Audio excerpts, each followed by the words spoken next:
Kuala Lumpur, Malaysia is one of my favorite cities. Time is currently 1:06 a.m.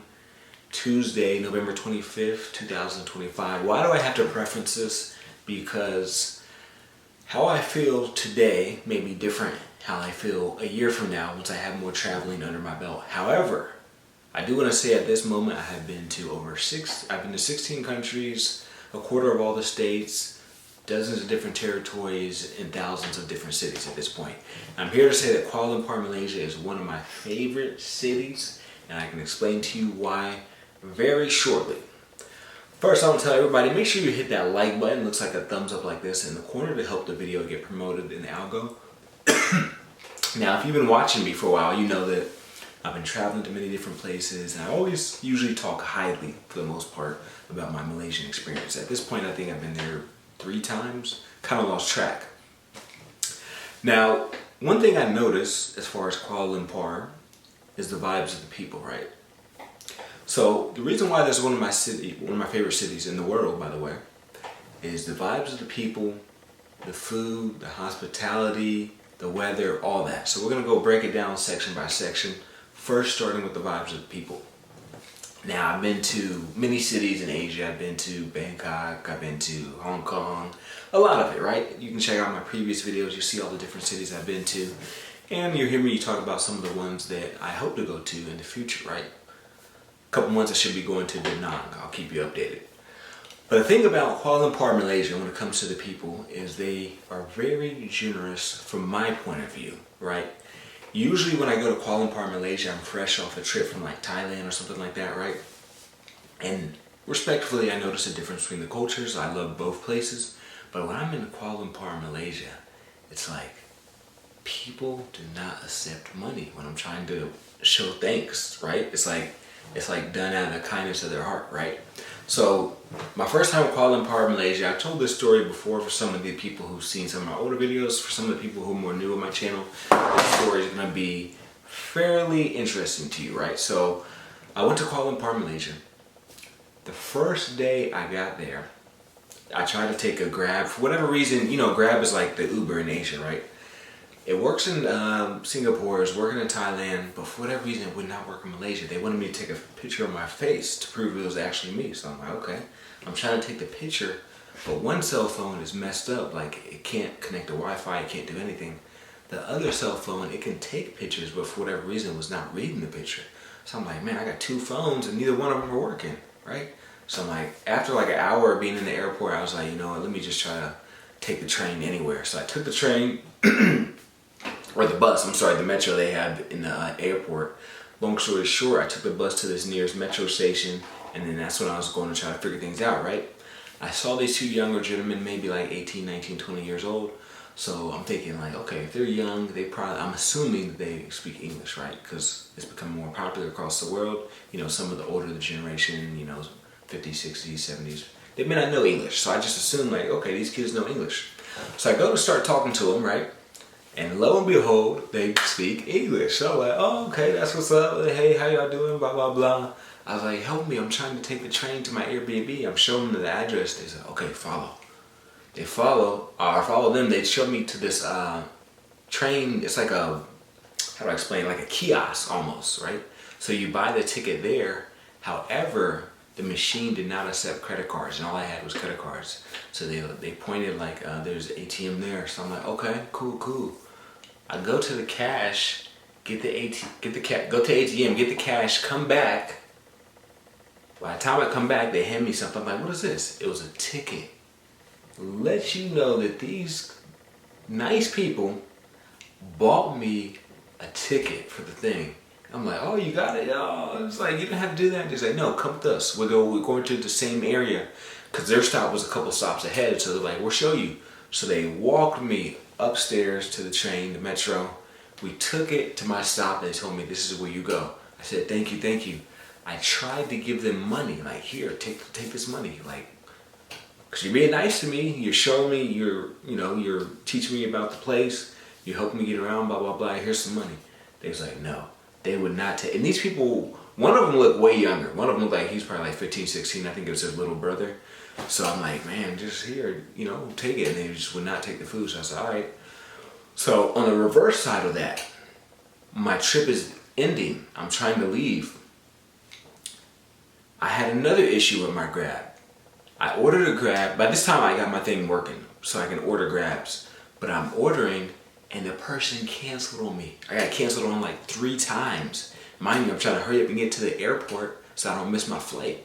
So I'm like, man, I got canceled on 3 times. I'm talking to someone in the lobby. They say, yeah, we got canceled on too. I guess people don't like coming to this location. So, but they said, don't worry, we got a taxi coming. I said, oh yeah, really? You're going to the airport? Yeah, we'll take you. Here's the thing though. They said, we're going to the opposite airport because there's 2 airports in Kuala Lumpur. Hey, we're going to this other airport, right? So I go with them. Oh, I was like, yeah. I was like, is it cool if I go with y'all? They was like, yeah, it's cool. Just make sure the taxi driver's cool with it. I told the taxi driver, I was like, hey, is it cool if I go with you? They said it's cool. They said, yeah, I'll take you. I'm telling them though, hey, it's 2 different airports, so I'm different from their airport. So they said, okay, that's cool. So he took me to mine first because mine was the closer airport, and then he's gonna drop them off. I was like, okay. I tried to give the couple money. It was a couple from, I think they were from UK. They was like, nah, give it to him instead. So I tried to give it to the taxi driver. Here's money for taking me to the airport. And he would not accept it. I tried to give it to him like 3 times. I'm like, you took me to the airport. Like, you went out of your way. And he would not accept it. And this was like a common theme that I experienced in Kuala Lumpur, Malaysia. So this goes back to tell you when it comes to the people. Another thing when it comes to the people. I made posts on IG. By the way, go follow my IG, my TikTok. I use the same username when I was in Kuala Lumpur. So I'm posting YouTube videos, IG videos, TikTok videos, all that. People who live there, locals, are reaching out to me. Are you still here? Can I take you out to dinner? Can I show you around? And it's almost like, I'm like, I kind of feel like, is this a setup, right? But, after being in Kuala Lumpur for a while, you kind of feel a little more safe. You kind of feel a little more relaxed. So I'm like, okay, maybe this is valid. So, I was going to meet up with one local, but our schedules didn't work. But I did end up meeting up with another local who just took me so many places, took me here, took me there. And once again, I'm trying to pay, like, here, thank you. They even got slightly upset with me because they said I'm saying thank you too much. So that goes to show you how it is out there, right? The people just look out for you. I'm like, I haven't experienced this. It almost feels like, why are you being so nice? I guess maybe in America, you're not used to people being nice for no reason. Like, when someone's nice in America, 9 times out of 10, I'm thinking like, what's the ulterior motive? What do they want from me? What are they trying to be sneaky about? Like, you don't trust the niceness. Over there, it's very nice. I remember walking by a restaurant. A dude was like, YouTuber, because he showed my camera. And he just was like, he ended up being the manager, but he's like, yeah, come try. But they're just like very nice, very genuine. I got all good vibes out there. I asked the locals, they said, even though there's different groups, Chinese, Indians, and Malays, those are the 3 biggest groups. They was like, for the most part, we respect each other. We don't try to hate on each other's differences. We know what it is, right? So I would say that's a big part for me. Also, another thing is the food. I love to eat. Love to eat. It's one of my biggest pastimes. I'm actually going to be launching a new channel here shortly to focus strictly on food abroad, going all across the world trying to taste the best meals in the world. If you have suggestions, make sure you leave them in the comment section. I'll be introducing that channel here shortly, but for right now I'm still focused on this main channel. But Kuala Lumpur, Malaysia, you go over there, they got Iraqi food, Iranian, Syrian, they even got Mexican. You're like, what's a Mexican food in Kuala Lumpur, huh? So they got Mexican food, English food, French food, Nigerian food, South African food. It's just like, what? Like, just a melting pot of foods, and the meat is different. So respectfully, and I mean this with all due respect because I love every Asian country I've been to, but I noticed when I went to the other Asian countries, I don't know what it was, but the meat, it tastes different. It didn't matter if it was beef, chicken, whatever. I'm like, it kind of tastes a little different, but in Kuala Lumpur, Malaysia, it was on fire. I love it. Love it. Great. And for the most part, outside of like, some rain, maybe a little bit of typhoons, occasional flooding, they don't have any crazy major crazy weather conditions. So you don't have to worry about something bad happening, or you don't have to worry about a lot of snow. You know, I'm from the Midwest, so I try to avoid the snow at all costs. So if that's your thing, I think you would definitely enjoy it, and I greatly recommend it. And don't be scared. Don't be scared. This is what stopped me from going to Kuala Lumpur or Malaysia in its entirety for the longest. So for those of you who don't know, I used to live in California, right? One of the people I lived with in California was an older Chinese lady. And the only reason why I'm mentioning her ethnicity is because it's important to this story. She is Chinese, but she identifies as Malaysian. Why? It's because her background, her parents and grandparents were from China, but she was born and raised in Malaysia. So she says she identifies as Malaysian.